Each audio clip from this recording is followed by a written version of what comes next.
তো বন্ধুরা আজকে ক্লাসটা একদম মিস করবে না, কারণ আজকে ক্লাসে তোমাকে দেখাবো ডেটা টাইপসের কাজ, টেক্সটের কাজ কি, আমরা জানবো নাম্বারের কাজ কি, র্যাপ টেক্সট কিভাবে কাজ করে, এগুলো জানতে হবে। মার্কস টেক্সট কিভাবে কাজ করে, যেগুলো না জানলে কিন্তু এক্সেলে কাজ করতে গিয়ে বারবার প্রবলেম হবে, আমি তোমাদেরকে বলে দিচ্ছি। সুতরাং আজকে ক্লাসটা একদম মিস করো না, ঠিক আছে? ক্লাসের শেষে তুমি বলবে স্যার আমি এমন কিছু শিখেছি যে এক্সেলে কাজ করতে গেলে আর বোধহয় প্রবলেম হবে না, ডেট লিখতে গেলে সমস্যা হবে না, নাম্বার লিখতে গেলে সমস্যা হবে না। সো আর বকবক করছি না, একদম ডাইরেক্ট ক্লাসে চলে যাবো। অ্যান্ড ক্লাসের শেষে কি থাকবে, তোমার জন্য প্র্যাকটিস ফাইল থাকবে, সেটা ডাউনলোড করে নেবে, নিজেও প্র্যাকটিস করবে এবং কমেন্ট বক্সে জানাবে স্যার ক্লাসটা খুব ভালো লাগছে। এটাই আমার সব থেকে বেশি মোটিভেশন হবে এই কোর্সটা চলাকালীন। ওকে, সো থ্যাংক ইউ, চলো শুরু করছি আজকে ক্লাসটা। তো এক্সেলে সব থেকে বেশি ইম্পর্টেন্ট কাজ হচ্ছে কি ডেটা টাইপগুলোকে নিয়ে কাজ করা। তো আমি জানি তুমি একদমই নতুন, তাহলে ডেটা টাইপটা জানতে হবে। আগের ক্লাসগুলো তুমি আশা করছি করছো এবং বুঝতে পারছো, কিন্তু এক্সেলে ভালোভাবে কাজ করতে গেলে ডেটা টাইপের গুরুত্ব খুবই ইম্পর্টেন্ট। তো কিভাবে দেখে নাও। তো আমরা যখনই এক্সেলে কাজ করছি, ছোট একটা কাজ, আমি ধরো নেম লিখলাম, ঠিক আছে? আমি সাপোজ একটা লিখলাম, কারো একটা নাম লিখলাম। তো যখন আমি কারো একটা নাম লিখে এন্টার দিচ্ছি বা অন্য কোনো সেলে ক্লিক করছি, দেখো নামটা কি হচ্ছে। তেমন আমি আমি ধরো এখানে একটা নাম্বার লিখছি 100। তো আমি এন্টার দিচ্ছি বা নিচে সেলে এলাম, খেয়াল করো নাম লিখলে লেফট সাইডে লেখা হচ্ছে, সেলের হচ্ছে যে লেফট সাইডে, আর যখন আমি নাম্বার লিখছি নাম্বারটা হচ্ছে ডান দিকে লেখা হচ্ছে। বুঝতে পারছো ব্যাপারটা কীরকমভাবে কাজ করে? আচ্ছা, এবার এক্সেলে যদি আমি ডেট নিয়ে কাজ করি, ডেট কীভাবে লেখে, আমি ডেট লেখা যেরকম করতে পারি, প্রথমে তোমাকে ডে লিখতে হবে, কত তারিখ। যেমন আজকে তারিখ হচ্ছে 9 তারিখ, রাইট? তারপর তুমি হাইফেন দিতে পারো বা তুমি স্ল্যাশ দিতে পারো ডেট লেখার জন্য, দেখে নাও। তারপরে তুমি চাইছো যে আজকের মান্থ আমি 1 করে দিচ্ছি এবং সালটা 2026। তো তুমি বুঝতে পারছো, আমি জাস্ট এইভাবে করে আমাকে এন্টার দিলেই অটোমেটিক এটা ডেটে কনভার্ট হয়ে যাবে। তুমি দেখো ডেট কিন্তু রাইট সাইডে হয়। এবং এরপরে টাইম, আমি চাইছি যে টাইম দেবো। টাইম কীভাবে দেবে? টাইম দেওয়ার জন্য প্রথমে ডেফিনেটলি এখন তুমি যটাই তুমি লিখতে চাইছো, প্রথমে সেই ডেট এটা লিখবে, তারিখটা। তার জন্য তোমাকে টাইম লিখতে হবে। আমি লিখলাম যে 4টে, তো 4:15 লিখলাম। ওকে, এন্টার দিচ্ছি বা নিচে ক্লিক করলাম, দেখো রাইট সাইডে। তাহলে এই দেখতে পাচ্ছ টেক্সট সবসময় বাম দিকে থাকে, আর হচ্ছে যে নাম্বার হোক বা ডেট হোক বা আমাদের টাইম হোক ডান দিকে থাকে। কিন্তু এগুলোকে অ্যালাইনমেন্ট তো শিখতে হবে। অ্যালাইনমেন্ট কীভাবে করবো দেখে নাও। আমি একটা ছোট ডেটা টাইপ করছি এবং এটাতে তোমাকে সুন্দর করে বোঝাতে পারবো। ওকে, তো স্টুডেন্ট তুমি যে ভালো করে খেয়াল করো, আমি একটা ডেটা টাইপ করেছি। ওকে, এবং ডেটাটাকে তুমি জানো যে কীভাবে সিলেক্ট করে তাকে তুমি বর্ডার কীভাবে নিতে পারো, সেটাও তোমাকে শিখিয়েছি। কারেক্ট কীভাবে তুমি হেডিংগুলোকে বোল্ড করবে, আমি সিলেক্ট করলাম হেডিংগুলোকে, অ্যান্ড আমি বিতে ক্লিক করলাম, দেখো বোল্ড হয়ে গেল। বাট একটা জিনিস তুমি খেয়াল করো, তুমি যদি দেখো রোল নাম্বারগুলো আমি লিখেছি, ঠিক আছে, রোল নাম্বারগুলো দেখো এটা এই ডান দিকে লেখা হচ্ছে। তেমনই তুমি যদি দেখো এখানে ডেটগুলো ডান দিকে লেখা হচ্ছে, আমি তোমাকে একটু আগে বলেছি, কিন্তু অ্যাডমিশন ডেটটা লেফট সাইডে আছে। সবগুলোকে অ্যালাইনমেন্ট করবে কীভাবে, একসাথে সাজিয়ে রাখবে কী করে? তাহলে কী করবে, প্রথমে সমস্ত আমি সবগুলোকে সিলেক্ট করলাম, টেবিলটাকে সিলেক্ট করলাম, এবং এরপরে আমি হোম ট্যাবে রয়েছি এবং আমি চলে আসবো কোথায়, ভালো করে খেয়াল করে, কিন্তু আমি এসে যাচ্ছি হোম ট্যাবের এইখানে, যার নাম হচ্ছে অ্যালাইনমেন্ট। অ্যালাইনমেন্টে আমি কোন দিকে অ্যালাইন করবো, তাহলে আমি এইখানে যদি খেয়াল করে অ্যালাইন, আমি এইটা যদি ক্লিক করে অ্যালাইন সেন্টার, দেখো সেন্টারে ক্লিক করলাম, দেখো সবগুলো সেন্টারে হয়ে গেল। ওকে, আচ্ছা, লেফটে ক্লিক করে দেখো লেফট সাইডে ক্লিক করে লেফট সাইডে চলে যাচ্ছে, রাইট সাইডে ক্লিক করে রাইট সাইড। অর্থাৎ তোমার কাছে পুরো কন্ট্রোল আছে, তুমি লেফট সাইডে চাইছো না রাইট সাইডে না মধ্যখানে চাইছো। তাহলে আমার মনে হচ্ছে মধ্যখানে বেটার, তাই মধ্যখানে ক্লিক করে দেখো সবগুলো কি সুন্দরভাবে মিডিলে আছে এবং দেখতেও কিন্তু খুবই ভালো লাগছে। ওকে, আচ্ছা, এবার তোমাকে আমি দেখাবো মার্চ করা এবং সেন্টার করা। ওকে, আচ্ছা, আমি ধরলাম এই যে আমি ডেটা টাইপ করেছি, এটা কোন স্কুলের ডেটা, ভালো করে খেয়াল করে, একটু কমপ্লেক্স লাগবে বুঝতে আমি জানি, তবে ভালো করে বুঝতে পারলে কিন্তু তুমি এক্সেলে কাঁপিয়ে দেবে, ভালোভাবে কাজ করতে পারবে। তো আমি এখানে এক্সেলে একটা ডেটা স্কুলের নাম লিখে দিচ্ছি, সাপোজ লিখলাম। তো তুমি যদি খেয়াল করো, আমি একটা স্কুলের নাম লিখেছি এখানে, দেখো কলকাতা বিনয় কৃষ্ণ বিদ্যায়তন 2026 সেশনস। আচ্ছা, এই পার্টিকুলার তুমি যদি খেয়াল করো, এই পার্টিকুলার কলামটাতে কিন্তু দেখো ছোট পড়ে গেছে, কারণ তুমি এগুলো কিন্তু দেখাচ্ছে এটা কিন্তু ই কলামে নেই। তুমি দেখো, সরি, এফ কলামে কিন্তু নেই, এটা ই কলামেই রয়েছে।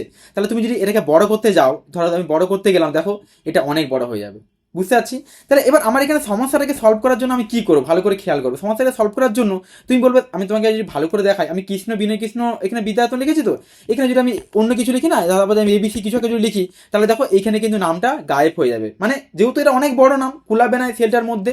তাহলে আমাকে যেটা করতে হবে কি, আমাকে এই পুরো কলামগুলো ধরে, কি করতে হবে, মার্চ করতে হবে। মার্চ করলে কি সুবিধা হবে, যতগুলো সেল আছে না, একটা সেল, দুটো সেল, তিনটে, চারটে সেল আছে না, এগুলো একসাথে একটা সেলে কনভার্ট হয়ে যাবে। তাহলে তুমি যদি খেয়াল করো, এখন এই এটার নাম কি, এই পার্টিকুলার সেলের নাম তুমি দেখো E6, কিন্তু আমি সমস্ত সেলগুলোকে ধরলাম, খেয়াল করো, ধরার পর আমি কি করছি, মার্চে ক্লিক করলাম, দেখো মার্চ এন্ড সেন্টার। যেই মার্চ এন্ড সেন্টারে ক্লিক করলাম, দেখো আমার একটা মাত্র সেলে কনভার্ট হয়ে গেছে, এবং এটাকে আমি বোল্ড করলাম রাইট মেনলি, এবং আমি এটাকে কালার চেঞ্জ করলাম লাইক দিস। ওকে, এবং দেখতে কত ভালো লাগছে দেখো। তো এটাকে না বর্ডার নিয়ে নিই, সিলেক্ট করি এবং একটা বর্ডার নিয়ে নিই, দেখো এটা কত বিউটিফুল লাগছে একটা টেবিলে কাজ করাটা।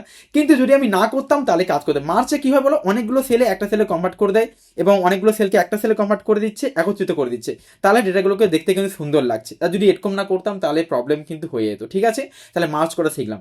আচ্ছা আরেকটা জিনিস এবার বলবে স্যার আমি আনমার্চ করে যদি মার্চ না চাই তাহলে আনমার্চও করা যায়, মানে মার্চটাকে রিমুভ করতে পারো। তার জন্য মার্চে ক্লিক করলাম, এগুলো একসাথে আছে, সিলেক্ট করলাম এবং আমি মার্চে যদি আবার আমি ক্লিক করে দেখো আনমার্চ বা একটা মানে কি হলো, মানে মার্চ হলো না জাস্ট, ওকে, মানে এটা একটা কলামে আছে। ঠিক আছে মেনলি, ওকে। তো আমি এই মানে বুঝতে পারছো জিনিসটা কি বলছি, আনমার্চও করতে পারো। তবে আমার মনে হয় তুমি এগুলোকে মার্চ করে না, মার্চ করলে কি হবে একসাথে একটা মাত্র সেলে কমাট হয়ে এবং দেখতে খুবই সুন্দর লাগবে ডেটাটাকে। ঠিক আছে মেনলি স্কুলের ক্ষেত্রে এগুলো তুমি খুব সুন্দরভাবে কিন্তু ডেটাগুলোকে সাজিয়ে গুছিয়ে কিন্তু রাখতে পারবে।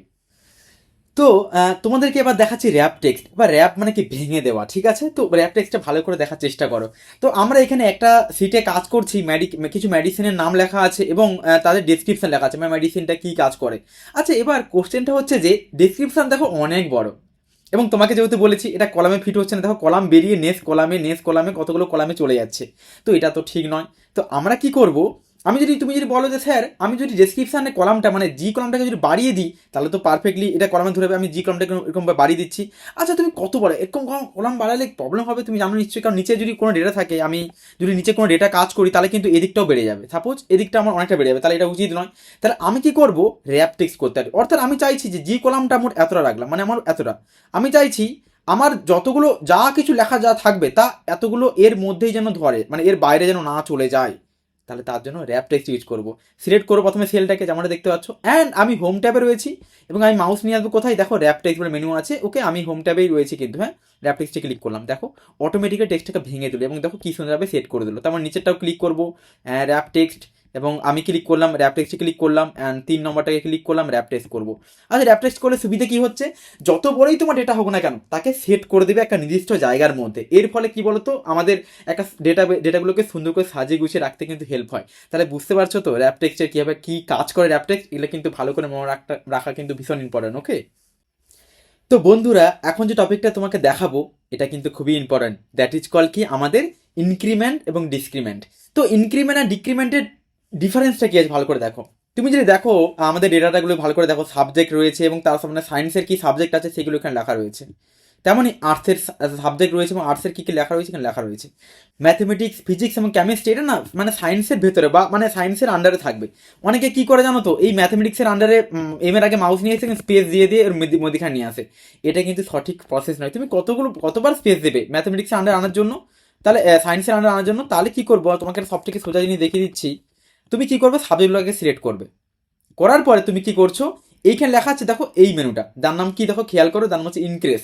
আমি ইনক্রিজ ইন্ডেন্টে ক্লিক করলাম, একবার ক্লিক করলাম যখন ভেতরে চলে গেলাম, আরেকবার ক্লিক করলাম যখন আরও ভিতরে চলে গেলাম, বুঝতে পারছি নিশ্চয়ই। তেমনি আর্টসের আন্ডারে জিওগ্রাফি হিস্ট্রি এবং পলিটিক্যাল সায়েন্সে সিলেক্ট করলাম এবং আমি রাইট সাইডে নিয়ে গেলাম, দেখো আমাদের রাইট সাইডে চলে গেল। এইভাবে কিন্তু খুব সুন্দরভাবে তুমি না অ্যালাইন করতে পারবে। যদি কারো আন্ডারে কোনো জিনিস থাকে তুমি কিন্তু এক্সেলে সেটা সহজে দিতে পারবে, শিখে নিলে নিশ্চয়ই। তো বন্ধুরা এবার তোমাদেরকে দেখাবো কি ওরিয়েন্টেশন। এবার ওরিয়েন্টেশনটা কীভাবে কাজ করে এটা কিন্তু খুবই ইম্পর্টেন্ট। ওরিয়েন্টেশন মানে কি ঘোরানো, রাইট, রোটেশন দেওয়া, ঠিক তেমনই। তো আমরা যদি দেখি এক্সেল সিটে আমরা একটা অ্যাটেন্ডেন্স সিট তৈরি করছি এবং অ্যাটেন্ডেন্স সিটে বেশ কিছু স্টুডেন্টের ডিটেলস লেখা আছে এটসেট্রা এটসেট্রা। তো অ্যাটেন্ডেন্সে কবে প্রেজেন্ট কবে অ্যাবসেন্ট আছে, আমাদেরকে যে কাজটা করতে হবে সেই কাজটা কি জানো, সেটা হচ্ছে যে এই যে জানুয়ারি ফেব্রুয়ারি মান্থ যেগুলো আছে না, তুমি বলবো যে স্যার এগুলো তো কি আর আছে, এগুলো তো যেমন আছে আমি বোল্ড করতে পারি, কালার দিতে পারি, বোল্ড করতে পারি, হ্যাঁ এগুলো তুমি করতে পারো ভালো কথা, কিন্তু রোটেশন দিয়ে দিলে এটা দেখতে আরও সুন্দর লাগে এবং ডেটাগুলোকে না মানে সাজিয়ে গুছিয়ে রাখার ক্ষেত্রে খুবই হেল্প হয়। তো সুন্দর করে সাজানোর জন্য কী করবো, জানুয়ারি ফেব্রুয়ারি মার্চ এগুলোকে সিলেক্ট করলাম লাইক দিস। সিলেক্ট করার পরে আমরা হোম ট্যাবে আছি এবং আমাদের সামনে হোম ট্যাবে আছি এবং আমরা ক্লিক করবো এই মেনুটা, দেখো এটা নাম হচ্ছে ওরিয়েন্টেশন।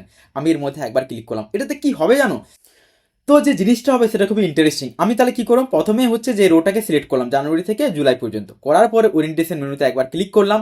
এখানে অনেক ধরনের ওরিয়েন্টেশন আছে, তোমার পছন্দ সহ তুমি ওরিয়েন্টেশন নেবে। আমি নিচে কি অ্যাঙ্গেল অ্যান্টি ক্লকওয়াইজ, যেই আমি ক্লিক করলাম তুমি দেখতে আছে কি হচ্ছে, ডেটাটা দেখো দেখতে কি সুন্দর হয়ে গেছে এবং দেখতে পুরো সেই প্রফেশনাল কোয়ালিটি লাগছে না। আমরা দেখি প্রিন্টিং করলে এসব জিনিস বেরাই দেখতে, ঠিক আছে। তো এই ধরনের আমরা রেশন কার্ডেও দেখি। তো দেখো কি ডিফারেন্ট সুন্দর একটা ডেটা টাইপ হলো। তো বন্ধুরা এখন তোমাকে দেখাবো কাট অ্যান্ড মুভ করা, ওকে, কাট অ্যান্ড পেস্ট। তো কাট অ্যাকচুয়ালি কপি আমরা শিখেছিলাম আগের ক্লাসগুলো দেখে নেবে, ঠিক আছে। মেনলি ওকে, কোর্সটা ভালো করে করছো তো কোর্সের মধ্যে এক একটা ভিডিও রাখা আছে, ভালো করে কোর্সটা কিন্তু দেখো। তো আমরা এখন দেখবো কি পেস্ট এবং কাট করা। কাট মানে এক জায়গা থেকে আর জায়গাতে মুভ করা। আমাকে কি বলা হয়েছে দেখো, আমাকে বলা হয়েছে না এই যে টেবিলটা আমি তৈরি করেছি এটা আমার এখানে আছে, তেমন এই যে নেতাজি সুভাষচন্দ্র বসুর যে টেবিলটা আছে না, এই টেবিলটা আমার এইখানে লাগবে। তাহলে তুমি কি আবার লিখবে? নিশ্চয়ই নয়। তুমি কি করবে, এই টেবিলটাকে সিলেক্ট করে কাট করে এখানে মুভ করতে পারো, তার ফলে সময়টা কম লাগবে। তাহলে আমি সিলেক্ট করছি, কীভাবে সিলেক্ট করলাম, ক্লিক করলাম, ধরে সিলেক্ট করলাম, তারপরে আমি কোথায় যাব, তারপরে দেখো আমরা হোম ট্যাবে চলে আসবো এইখানে, ঠিক আছে, ক্লিপবোর্ডে। এইখানে আসার পরে দেখো এটা হচ্ছে কাট, কাট করতে হবে কিন্তু, ঠিক আছে। তো আমি কাটে ক্লিক করলাম, দেখো অলরেডি এটা বর্ডার অ্যাপ্লাই হয়ে গেছে, মানে অলরেডি কাজ হয়ে গেছে। কোথায় পেস্ট করব, আমি এইখানে ক্লিক করব, ক্লিক করলাম, এখানে পেস্ট করবো, ক্লিক করে আমি জাস্ট এই পেস্টের উপরে একবার ক্লিক করছি। দেখো অলরেডি আমার কিন্তু কাট অ্যান্ড পেস্ট হয়ে গেছে, মানে এক জায়গা থেকে এক জায়গাতে মুভ করে গেল। তেমন এইটাকেও মুভ করতে চাইছি, সিলেক্ট করলাম। এবার তোমাকে শর্টকাট ইউজ করতে হবে, তোমাকে শর্টকাট শেখাচ্ছি। শর্টকাট হচ্ছে কি, হচ্ছে Ctrl+X হচ্ছে কাট। তো আমি Ctrl+X দিলাম, কাটের শর্টকাট। কোথায় পেস্ট করব, আমি চাইছি এইখানে, তো ক্লিক করলাম, Ctrl+V পেস্ট করলাম, দেখো পেস্ট হয়ে গেল। তাহলে তুমি এক লাইন এরকম করে যদি ভুল জায়গায় লিখে দাও কোনোভাবে, কোনো সমস্যা নেই, তুমি কি হলো কাট অ্যান্ড পেস্ট করতে পারো, ঠিক আছে মেনলি। তো যদি ক্লাসটা ভালো লাগে, এই ক্লাসটাকে তোমরা অবশ্যই লাইক করো, সাবস্ক্রাইব করো, খুবই দরকার আমার এটা সাপোর্ট আমার কাছে, যে আমি খাটছি তোমাদের জন্য, এটা আমার কাছে একটা বিষয়। তোমরা যদি লাইক করো, কমেন্ট করো, শেয়ার করো, যেসব বন্ধুরা তারা কম্পিউটার শিখতে চাইছে ভালো একজন টিচারের কাছ থেকে, তোমরা আমার ক্লাসটাকে দেখাতে পারো। আমি তোমাদের জন্য বেস্ট ট্রাই করো ভালোভাবে তোমাদেরকে শেখানোর জন্য, এটা আমার বেস্ট ট্রাই থাকবে। অ্যান্ড যদি কিছু বুঝতে না পারো নিচে কমেন্ট করো, সেখানে আমি তোমাদেরকে মানে শেয়ার করবো, লাইক যে কোথায় তোমাদের পড়ানো হচ্ছে সেসব ভিডিও বা সেসব ট্রেনিং তোমাদের ক্লাসগুলো দেবো। এই কোর্সটা যে করছি এখানে পরপর ভিডিওগুলো আসছে, তো এই ভিডিওগুলো দেখো, এক্সেলে কমপ্লিট তোমরা কিন্তু গাইডেন্স পেয়ে যাবে, রাইট। পুরো ট্রেনিংগুলো খুবই স্ট্রংভাবে দিচ্ছি, ওকে। তো এত বছর অভিজ্ঞতা তোমাদের সাথে আমি শেয়ার করছি, কেমন লাগছে নিচে কমেন্টে জানাও।